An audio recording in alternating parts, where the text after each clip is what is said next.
अभी मैं अपने घर पे हूँ, ठीक है, और अच्छी बारिश आ रही है, मस्त मस्त बारिश। मैं अभी मस्त चाय पी सकता हूँ, है ना, और मुझे अपने साथ खुद का टाइम स्पेंड करने का मौका मिलेगा।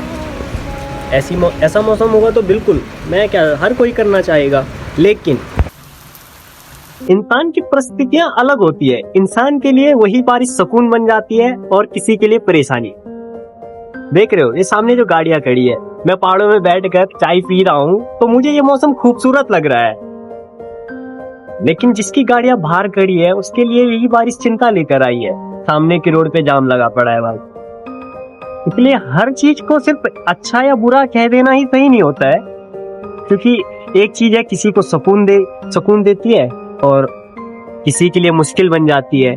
देख रहे हो यहाँ से और चमोली तक ये पूरा जाम है, 5 किलोमीटर के आसपास तो होगा लगभग।